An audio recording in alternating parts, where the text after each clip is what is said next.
పట్టుదలతో చదివి degree pass అయ్యి డిగ్రీ తెచ్చుకోవడం ఒక ఎత్తు, మరి జాబ్ కూడా చాలా ఆయన క్లాస్లో జాబ్స్ 2 జాబ్స్ ఆయనకి 2 బ్యాంక్స్లో జాబ్స్ వచ్చాయి.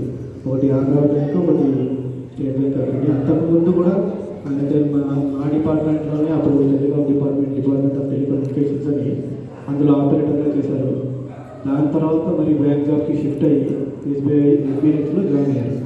సో అలాంటి చిన్న కుటుంబంలో నుంచి పుట్టి పెరిగి మరి ఆ స్థితికి చేరుకున్నందుకు, మరి ఆయన ఆ స్థితిలో ఉన్నందుకు మేము ఇలాంటి పరిస్థితిలో ఉన్నాం. ఆయన ముందడుగు వేయకపోయింటే మరి మా స్థితిగతులు ఎలా ఉండేవో మనం ఊహించుకోవడానికి కూడా కొంచెం కఠినంగానే ఉంటుంది. ఆయన మాకు చాలా విషయాలు నేర్పించారు, ఎలా ఉండాలో నేర్పించారు, ఎలా ఉండకూడదో కూడా నేర్పించారు.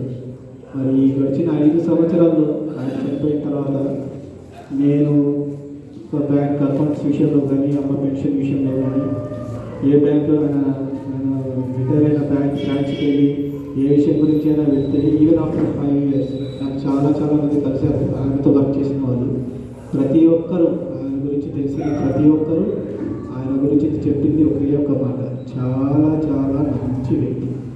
అలాంటి వ్యక్తిని కూడా చాలా బాధాకరం. ఎవరిని అడిగినా కూడా ఎంత ఆల్మోస్ట్ ఒక 50 to 60 పీపుల్స్ కలిసి ఉంటారు ఆయన గురించి తెలిసిన వాళ్ళు. ఎవ్రీబడి సే ఆయన చాలా మంచి వ్యక్తి, అసలు అలాంటి మంచి వ్యక్తిని ఎక్కడ చూడలేదు అనే విషయాన్ని వాళ్ళు చెప్పడం, నేను కొడుకుగా ఆయన పట్ల నేను ఎంతో గర్విస్తున్నాను. మరి ఆయన ప్రతి సందర్భంలో కూడా మరి దేవుడికి కృతజ్ఞతాస్తుతులు చెల్లించుకుంటూనే ఉన్నారు. మరి మా అక్క ఇందాక ఆయన ఆఖరి గడియల్లో లేనందుకు అలా బాధపడింది. బట్ ఆఖరి గడియల్లో నేను మా అమ్మ ఉన్నాము. మరి ఇలాగే ఆ రోజు ముందు రోజు మ్యారేజ్ జరిగింది.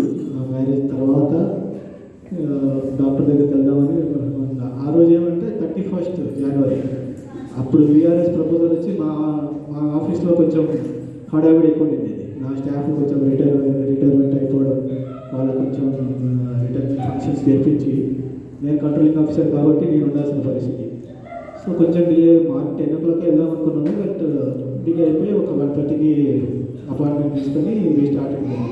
పైనుంచి కిందికి ఇక్కడ వస్తున్నాను. ఇదే స్టెప్స్ పైన లాస్ట్ ఆయన మాట్లాడిన మాట ఏమంటే, నేను మళ్ళీ ఇంటికి రాను, ఇదే లాస్ట్ అన్నాడు. డాడీ అలా ఎందుకు మాట్లాడతావు, ఇంటికి వచ్చిన తర్వాత అందరితో ఆడుకుంటావు, సరదాగా ఉంటాము అని మాట్లాడుకుంటూ ఇలాగే వెళ్ళాం.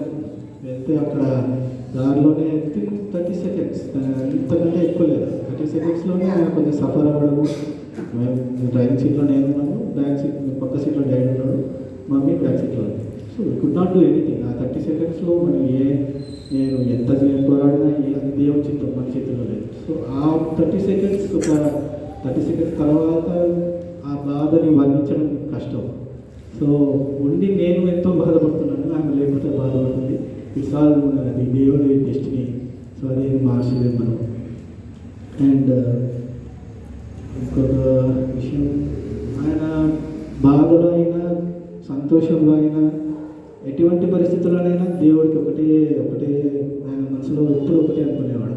ఎవరిని నిందించిన వ్యక్తి కాదు, ఎవరి గురించి తప్పుగా మాట్లాడిన వ్యక్తి కాదు.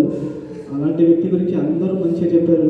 కొంతమంది అజ్ఞానంతో మరి వాళ్ళు ఎవరి గురించి అయితే ఆయన మంచి బాగుండాలని కోరుకున్నాడో అలాంటి వ్యక్తులే ఆయన వ్యక్తిత్వాన్ని, ఆయన చేసే జాబ్ని కొంచెం తక్కువ చేసి మాట్లాడడం కొంచెం బాధించింది ఈ 5 సంవత్సరాల మధ్యలో. సో అలాంటి వ్యక్తులు ఆయన ఎదురుగా ఉన్నా కూడా ఆయన దేవుడి చిత్తం మన చేతిలో ఏముంది అని ఆయన ఎవరిని నిందించిన వ్యక్తి కాదు. మేము కూడా అలాగే, సో దేవుడు చూసుకుంటాడని మేము కూడా అనుకుంటాము. ఆయన పాటలు అంటే చాలా ఇష్టం. ఆయన ఎప్పుడు మనసులో ఎప్పుడు అనుకునేది మా అక్క గురించి కానీ మా పిల్లల గురించి కానీ ఎప్పుడు పాటలు దేవుని స్తుతించాలి అని ఎప్పుడు కోరుకునేవారు. మరి ఆయన గురించి నేను ఒక చిన్న పాటను అందించాలని కోరుకుంటున్నాను. బాగాలేకపోతే సర్దుకోండి. నేనెల్లప్పుడు యెహోవాను సన్నుతించెదను, నిత్యము ఆయన కీర్తి నా నోట నుండును.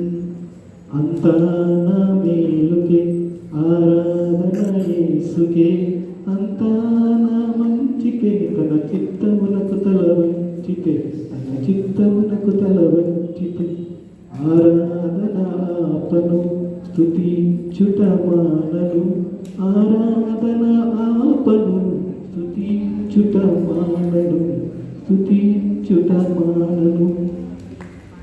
మరి ఇచ్చేసిన సంఘకాపులందరికీ మరి బంధుమిత్రులందరికీ భోజనాలు ఏర్పాటు చేయడం జరిగింది. మరి ముందుగా స్త్రీలు భోజనం చేసిన తర్వాత మరి జెంట్స్ కొంచెం గ్యాప్ ఇచ్చి వాళ్ళకి